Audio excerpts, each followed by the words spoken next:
Question for today is, how do we take Brick Lake City to the next level? Yeah, so welcome back to Brick Lake City for another video. Today we're doing something a little bit different where I'm not going to be adding something to the city. Instead, I just want to explain a little bit of my thought process about how I've put the city together and how I'm taking it to the next level. Now that might have a few different kind of connotations and meanings to it, but for me I want to take it very literally. And there is 3 ways in my city that I'm trying to create a bit of vertical height, a bit of differentiation, trying to create a staggered approach. As you know, my city is fairly, primarily based on modular buildings that LEGO release each year. All those buildings, more or less, like you can see from behind me, right, they're pretty much the same height, which makes it really hard to take something to the next level. So that's what I'm talking about today, about how I'm trying to create the variance in height in my city. And there's 3 key ways that I'm looking to do that. And I think all 3 are fairly obvious, and they're probably 3 things that everybody thinks of, but just wanted to explain how I'm using it in the city. So the first one I want to talk about, you would have seen 2 weeks ago perhaps, when I published the video on the up house. So the up house, if you watched that, you would have seen I had, or I explained, I didn't show how much trouble I had trying to get that into the city and to try and make it float or try and make it rise above the city in a way that kind of reflected the movie a little bit. Obviously it doesn't fully reflect the movie because the up house itself, it's a pretty pitiful stack of balloons, but I understand, and I thought about adding to it, but even in my context, because it's just here, there's not a whole lot of space. That might be something we do in the future.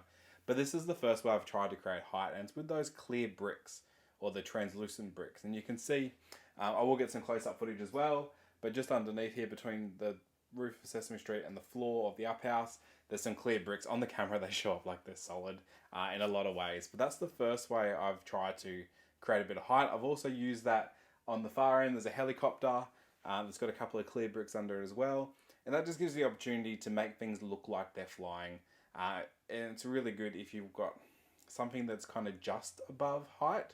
So it's not something you probably want to build 3743 bricks height wide and then put a helicopter on top of it, because it gets a bit unstable and it's not perfect. But if you're only going 5 or 6 bricks, maybe less than that, just to show a helicopter just hovering over the city, or the up house kind of just clearing the buildings, that is a really good way to do it, and a really handy way. Like it's continuing to build your city rush, just adding bricks to it.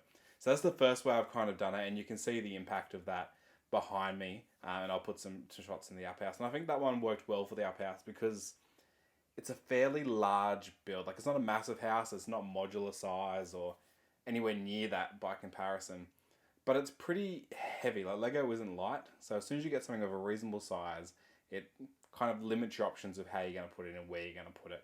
And that came down to a lot of my problem too, because I wanted to put it, so at the back of each modular there's 8 studs each, and I've obviously got 2 back to back in the middle there. I wanted to try and put it there, but trying to build a tower up to that point, it's going to take a lot of bricks, a lot of kind of awkward spaces, and it just wasn't practical. Whereas if I only wanted to go, what did I go?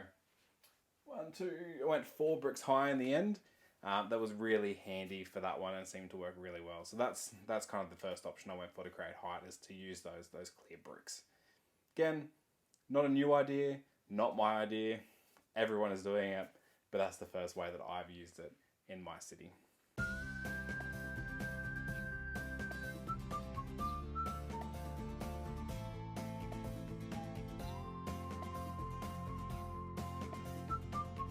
The second thing in Brick Lake City I've used to create height is actually just magnets and a string. So I'm really lucky that my shelves are magnetic, so it creates a lot of options for me in terms of sticking stuff to the roof. And you would have seen this last week with the Buzz Lightyear ship, which is just here, which is the XL-15 flying above the city, exactly where we left it last week.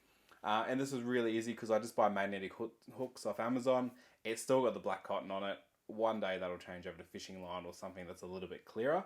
But again, I wanted to leave it for this video because I thought, hey, like, even from this distance, before I do my close-ups, you can still see where the string is and how I've done that. So this is really simple to do. There is always string or cotton or thin rope laying around the house. The magnetic hooks I use don't have a brand on them. but they are literally just an Amazon purchase. And if I open them up now, like, they are super strong. Like, oh.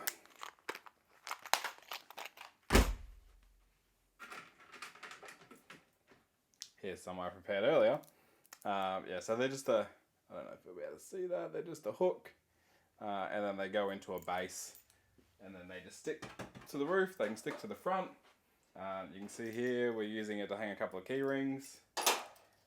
Same magnets are holding on the, what do you call it? The cloud background on the city as well, so they're really handy. But yeah, particularly for hanging string off, because they've got that hook, really good, really easy, can make things elevate. And the XL15 is the only one in the city that does that.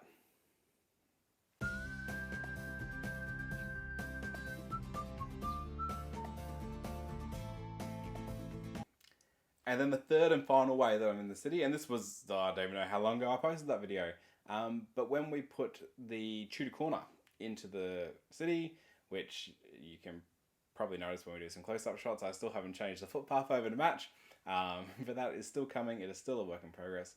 But what we did for that one is we had to move the boutique hotel. I didn't want to remove it from the city. I wanted it to look like a hotel, because a hotel typically is not going to be the same height as your bank. It's not going to be the same height as your pub. It's not going to be the same height as your corner garage or whatever else is in the city, right? It should be higher and above that. And you can just see that over the corner of my shoulder there in the background, where I've just put it behind. So my modulars make like a little L shape where the road is. One day that will be built to that height by brick. Today I have 2 boxes of old Trivial Pursuit board games that it's sitting on top of to create that height. So that was just a really simple, really easy way. That one comes with the drawback, I guess, that you can't see the whole build. Like, it just would not make sense for me to build it up to such a height that you can see the footpath just floating midair. So I did have to kind of lower my expectations on how much of the hotel I'll be able to see. Effectively, that meant the art gallery is completely not visible, which is a bit of a pain because I really like the art gallery part of that build. But it does give the idea that the hotel is actually hotel height. And I think that is the ultimate goal in this. So yeah, that's the other way to do it, is you just build up. You can put wooden planks under it. You can use Lego to build it up. You can use Duplo to build it up if you want to save bricks. That's a really good way to build platforms and things as well. And typically you can get Duplo fairly cheap on Marketplace and stuff like that as well. So yeah, there's plenty of options there to build that up. And I think it works pretty well. I'm happy for you to tell me otherwise in the comments, but I think it looks nice for the application in which I'm using it.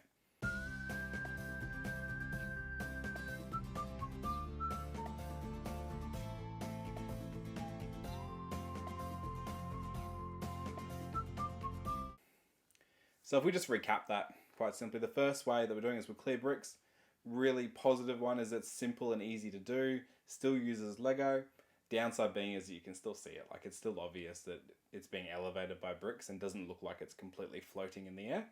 Second option is using fishing line, string, magnetic hook, something to hook it to the roof. The real pro with that is if you use something like fishing line, from a distance you're not going to be able to see it. It is going to look like it is completely floating. The con is you've got to have a really specific setting for it. Like if I just had a table in the middle of my room, I'm not going to want to drill hooks into my roof necessarily to make that work. But in my situation, it works really well because it's simply just a magnetic hook that goes into that. So that's a pretty situational type of one.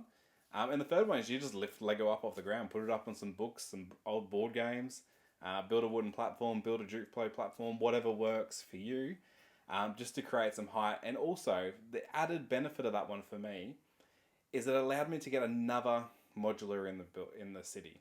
So if I was only putting street view modulars in, I could only fit 1, 2, 3, 4, 5, 6, 7, 8, 9, 10. Now by doing that over there, that's 11, and potentially I can do the same here behind the Jazz Club, which would make it 12. So that extends the reach of my city, creates some levels, adds some vertical kind of, I don't know what you call it, different heights, makes it look more like a city. I don't remember the last time I walked through a city and went, there's the buildings, right?